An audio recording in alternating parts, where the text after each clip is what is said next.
Hello YouTube viewers, welcome to my channel Science to Technology. In today's show, Computer Wednesday, we're going to talk about Steam Deck OLED release. So let's dive deep into it. Now just to give some context, now Steam Deck has become a success.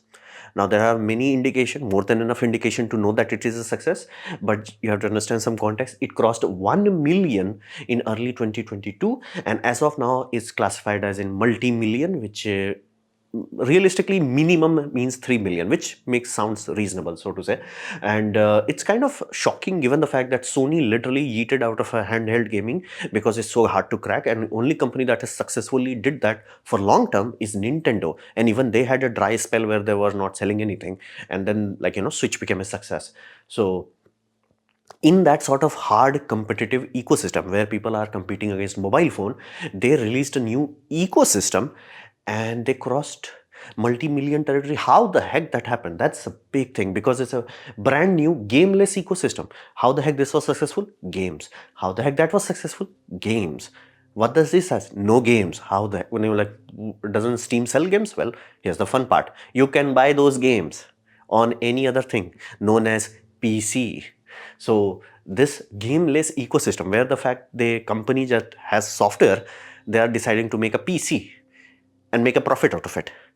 And I'm like, damn. So it's a big risk they took. It's like they had their Valve Corporation had their Steam money making machine, and then they took a little bit of sip there from there and be like, okay, let's develop this puppy also. So this is what's happening. And how do we know that it's successful? There is shark in the water. So basically sharks have started to smell profit, and that's why more and more companies are jumping into this ecosystem where they're like, hey, we are just giving you handheld PC.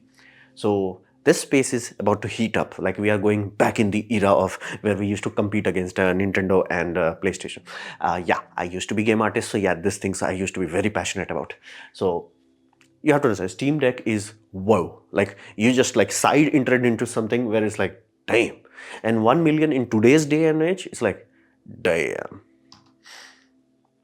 So let's understand this QLED part of it, OLED part of it. Well, it's a proper refresh. Let that be very clear. It's not Nintendo refresh where it's like, okay, we just upgraded minor things and here. It is a complete refresh. It's almost like how if you watched Iron Man 1, when he like takes the cave variant, digitizes it, then opens it up and just yeets everything. That's what Steam did here. Basically, they took the old one, yeeted everything out of it other than the casing, and then they changed everything inside.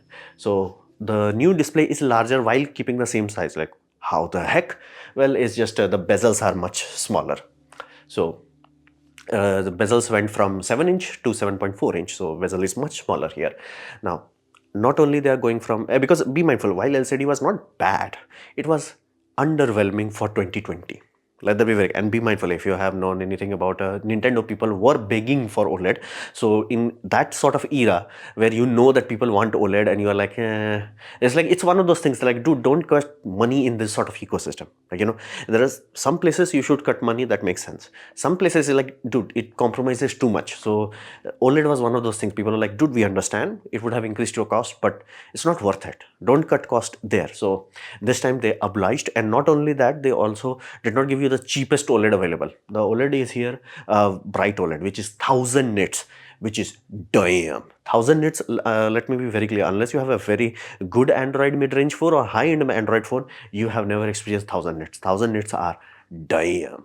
And it has OLED contrast. So what does that mean? That simply means the black is black and bright part is bright. So you're gonna have really good legibility even in daylight, and in nighttime you will have really eye-popping colors. And in terms of color accuracy, DCI-P3, it has 110% coverage. What does that mean? That simply means you have to understand we have a lot of color space.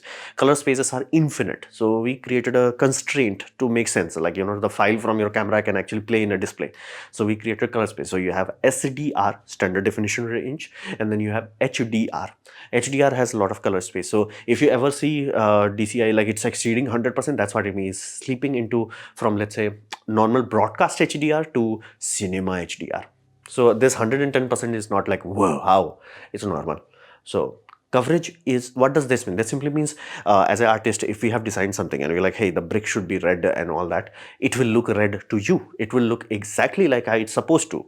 to you. So this means it's very precise, and because of the fact that it's bright and has OLED, it's very vibrant and contrasty. You're gonna have fun with the display. Now, refresh rate has also upgraded from 60 Hz to 90 Hz. Now, is that a big deal? Not for most games, given the fact that it does not have the oomph needed to drive at that rate. But if you are playing any lightweight games that are optimized good enough, you will be like, I'm enjoying it. 90 Hz would be good. And it's still 800p. They did not upgrade to Full HD, but it does make sense because they have to refresh the SoC. If they do not do that, it may not be able to be driven so efficiently.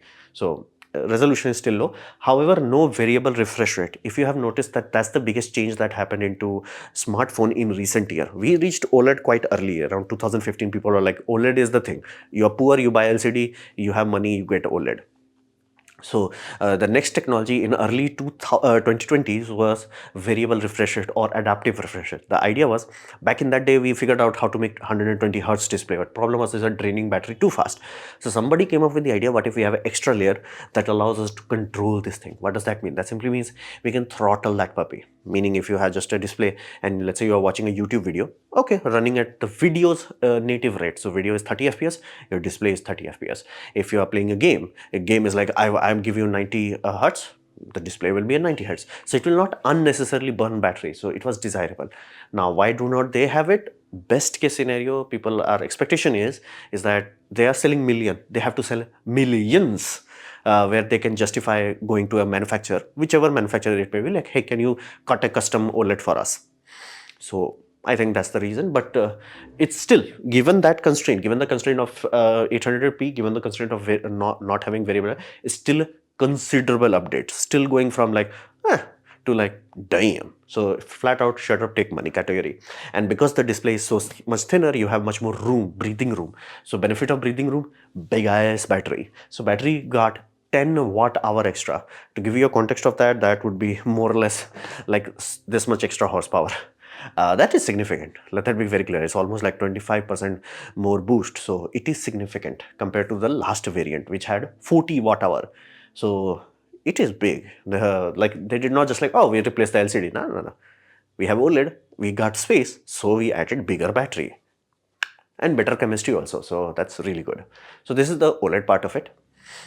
Now we come to the hardware part. Now I would urge you to watch Hardware Nexus video on that, because again, he is the only one that actually went far enough where he bought 2 of them and just opened both of them. So lot of things. Now essence of it, I'm only going to give essence here. Essence is the all core electronics have been redone, meaning this is board 1, this is board 2, and you can just like, what the hell? What the heck happened here? So lot of changes happened. It was a complete refresh. However, that being said, people are thinking the SoC got upgraded. Well, that is yes and no. Now you have to understand, CPU went from 7 nanometer to 6 nanometer. Now I do not think this is from Valve's end, because if Valve was doing it, they would have to spin up a whole new system, whole new ecosystem. Why would you just a minor upgrade? That's like a side grade. But be mindful, if I look into the Valve's description of this SoC, they classified as semi-custom. What does that mean? That simply means they went to AMD and it's like, bro, we know you have x86 cores, which you use for your processor. We know you have Radeon cores, which is for the GPU. That's awesome. That's great. How about you package it for our needs? Basically, you package 4 cores and you package 16 of these nodes and all that. So it was more of a tailored job rather than a fresh new job. And be mindful, this is the same SoC logic that is used in other systems. For example, laptops. So AMD is completely comfortable doing this. Again, not for you and me, but for Valve, and they must have received minimum order for like, I think at least few million. They're like, you know what, we can do it. So AMD would try to optimize it. How would they try to optimize it? Well, they will make sure majority of your manufacturing is happening on one node. You do not want to run on, okay, some of this is happening in 5 nanometer, some of this is happening in 6 nanometer, some is happening in 7, some is happening in 21. No, you want to keep your nodes consolidated. So unless you have to, you'll be like, you know what, 7 nanometer, we are not using it that much, and the big nodes, they are using, let's say 20 nanometer, small nodes, they are using 6 nanometer, let's just yeet 7 nanometer. So to optimize production and keep the cost reasonable, AMD must have made sort of this decision. It does not sound like Valve made this. This was like AMD was like, hey, Valve, bro, we signed up this much order. We have to do a little bit of tweaking. And I think that may have prompted Valve to be like, okay, you are changing it. How about we also change our end so things are very, optimized. So, okay, you got the SoC change. So what changed afterwards? It could be pin compatible. I would not be shocked if somebody opened it up. It may be pin compatible. So what changed after that? Well, motherboard. This is the complete reason. That's why I said it's not just like a minor upgrade. Oh, we swapped the display. No, it's a complete redo. And they just took the board, yeeted it, and made a new one with fresh SoC this time. So benefit of that is it has less stuff, meaning you will see so many capacitors, decoupling capacitors and filtering capacitors, all of them yeet, and they have so much power rails and this and that, yeet.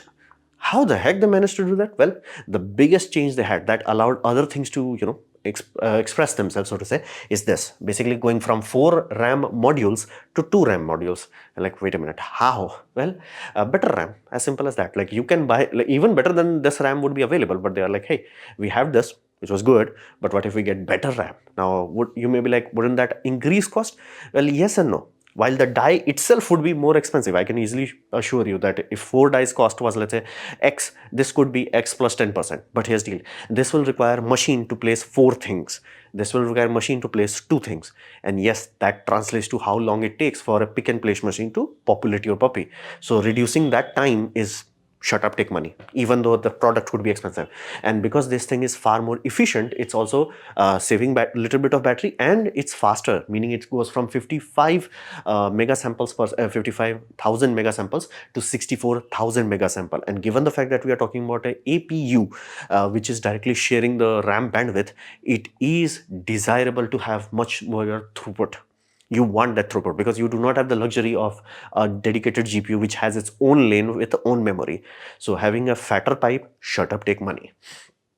So that's how they're getting it. And how they have made other things so much cleaner? Well, because they were redesigning it, they realized majority of the capacitors were unnecessary. So they are like, okay, let's remove that. And the hardest thing with when you're talking about RAM is why they have it here, not here? Well, trace matching. So let's say there is if you open this up, this will be ball grid array. So there will be a lot of balls there, and then will be a lot of balls here. Now, how the heck you match them? Well, that's the problem. All the length, basically think of them is as a thread. All the thread has to be exactly, precisely the same length. If you mess it up, the clock cycle will go down. So if you want to run it at 64 megahertz, that simply means the furthest ball to the furthest ball here, let's say that length is, let's say 30 millimeter. Every other length has to be 30 millimeter. Every other thing. So what about this one? This will be closer. Yes, they will have squiggly lines. If you ever looked at your motherboard, especially in the PCI area, you will find it has way too much squiggly line. That's what they are there for. It's what we call trace matching, to make sure all the signals reach at the same time. Because if signal has delay, computer will downclock it until all the signal reaches at the right point, which means your high frequency goes into low frequency. So this is a very hassle thing. Apparently they spent around 2 months just to do the squiggly lines. And yes, it's a normal thing for you do not want to figure out how much time companies like Nvidia spend on making the PCBs. Yeah, the squiggly lines, never try to Google how it looks like under X-ray. Squiggly lines. So motherboard has less stuff. Because of the better RAM, it allowed them to redesign everything else. So SoC change was minor, but it was more likely it just triggered an avalanche effect where it's like, hey, we are changing the SoC. Hey, what if we upgrade the better RAM? Hey, what if we redesign the board? Hey, it's like that sort of thing happened. And the major update where it's like, whoa, we went from okay to whoa, it's basically this puppy. The Wi-Fi module is huge. Now, is there a benefit to that? Yes, there is a huge benefit. So this was the old teeny weeny Intel NUC, Intel communication chip. This has been replaced with this puppy. Is there a benefit to that? Yes, this puppy is now able to touch 600 megabits per second. And given the fact that this is a PC that has PC level updates, where meaning updates could be 60 gigabytes or even more than that, yeah, having a bigger throughput, because again, this is not connected to Ethernet. You can dock it, you can connect it, but that's not the intended use. So having a inherently much better Wi-Fi throughput, where you go from Wi-Fi 5 to Wi-Fi 6 and have, again, this is Mark II iteration, so they refined everything, where it's like, I got this. That's like flat out shut up, take money. And even the cooling system got upgrade. Again, Mark 1 is always garbage, Mark 2 is little bit less garbage. So this is genuinely a good upgrade. And I'm very happy to see this because again, they took their time and they refined it. Not only oh, we just changed the things to make it cheaper. No, we made it better airflow. So you get less noisy system. We changed that also. So it's a very good revision. I think AMD triggers it and they're like, you might as well fix this issue while we are down there. So it was a good thing. So let's understand the software. Whenever you are talking about something like this, software is the critical aspect. This is the primary reason why Android in the early days, even though it had more horsepower in terms of flops, in terms of basically RAM availability, it still lagged behind compared to Apple because Apple understood one thing. How about we polish the damn thing? How we spend time, we actually polish the damn thing. So here, Valve did something amazing for a PC company where they're like, hey, what if we actually polish the damn operating system? And they have been hard at work. Like if you look at their update log, it's like, damn, they're going hard on. Now, it does make sense given the fact that Valve is successful because Steam is successful. Steam is successful because they actually spend time polishing it. Like I have used Steam for let's say 8-9 years and I can tell you, it's like, yeah, they had issues. They're like, dude, we are working on it and things are getting fixed. Now, is it the most perfect thing out there? Hell no, but use something else, you're like, yep, that's perfect. So same thing is here. They're actually spending their time to polish it. So that is good. And they're actually trying to make it into a complete PC, which is amazing. They are no longer like, this is from their website. I'm not adding this up. This is like from their own website. And they even have the line. It's like, use it like a PC because it is a PC. And I'm like, yeah, it makes sense. And is it economically viable? Actually, yes. Imagine it this way. Let's say you are a student and you are studying something where you do not need to compute, right? Let's say you are studying psychology or sociology. You just need a place where you can type out your documents and all that jazz, your homeworks and all that. This is more than good enough. This is a gaming system which is portable and you can just buy a cheap monitor or a TV and just have a keyboard, mouse, take it and go. Done, sorted. You can do everything on the go, and when you are like, you really need to type it down, you connect it. This is awesome. Like, be mindful, this can be done with Android also, but nobody has polished the damn thing. They are polishing it fast.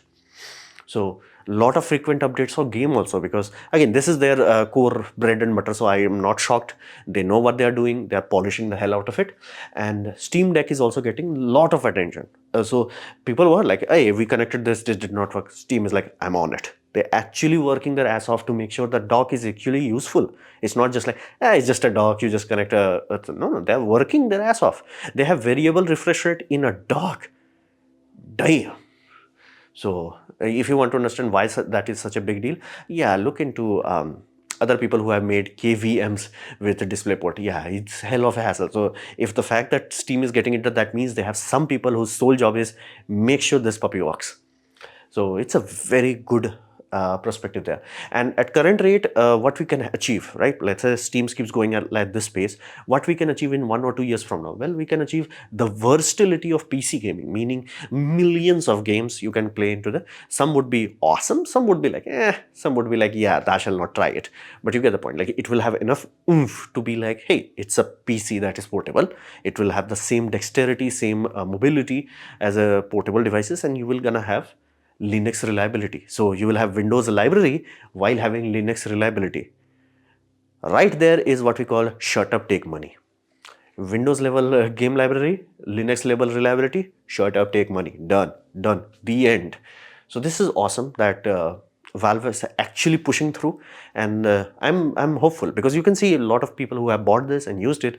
Their day one review versus their after a few months, after a few years, they're like, I'm saying after 1 year, and they're like, damn, this is now polished. Oh, we had this issue. Oh, now this is polished. Oh, this game was not working. Now it's working.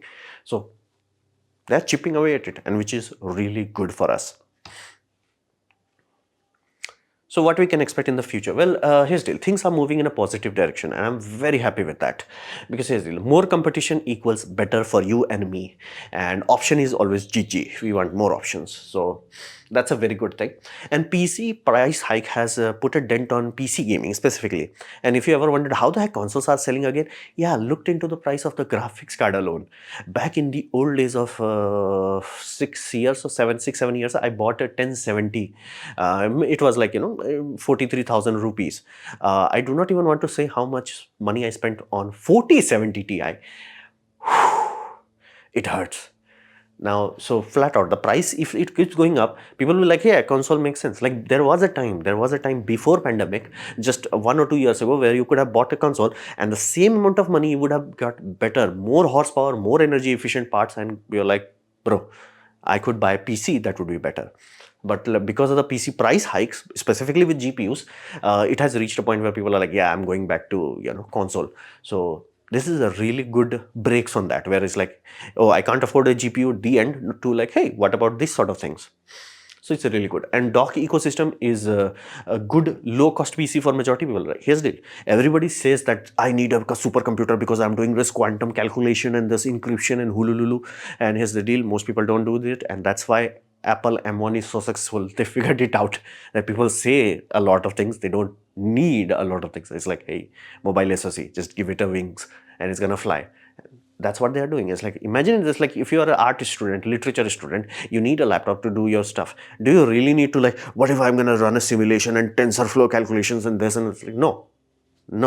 You just need a basic computer. Basically, if your Android smartphone had that sort of ability where they can just maximize properly and you can just use it like a desktop browser, people will like, shut up, take money. So this is going in that direction, and I'm happy that Valve knows this. Like, yeah, this is something important. Yes, this is something we should do. So that's awesome. That's which is a real portable computer, which you can just, hey, when I'm on the move, I have that. It's not amazing, but hey, it works. And people, we do have small keyboards, portable keyboards, and all that, and we just like, good. And when you need to like come home or office, you just dock it and do whatever heavy work you need to do. And as a gaming ecosystem itself, we have Steam, that's one option. We have Asus, that's another option. We have Lenovo, that's also an option. And we have even more players. These three players are the big puppies which are gonna supposedly sell in millions of units. And then we have other boutique systems. So this is a really amazing thing. That's why I'm sure that they are selling like hotcakes. Like this is the new ecosystem, which is a good band-aid for poor people, so to say, like you and me. So this is good direction. I'm happy with this, especially with the part that they are actually focusing on dock, which I do expect in 5 or 6 years they may be able to finally chip away at it, where Linux actually has more good enough, where it's like, hey, even as a desktop, it's more than good enough. It's not just like, okay, remote window into Google apps and all that. It would be amazing. So this was my presentation on basically, Steam Deck OLED. Hopefully you have liked it, learned from it. In that case, please click the like button, share it amongst a friend. That will help me a lot. If you didn't like it, didn't enjoy it, I urge you to press dislike, press it twice to show me extra disappointment. Please leave a comment because I do try to reply to all of them. Subscribe, press the bell icon if you're free, and as always, thanks for watching.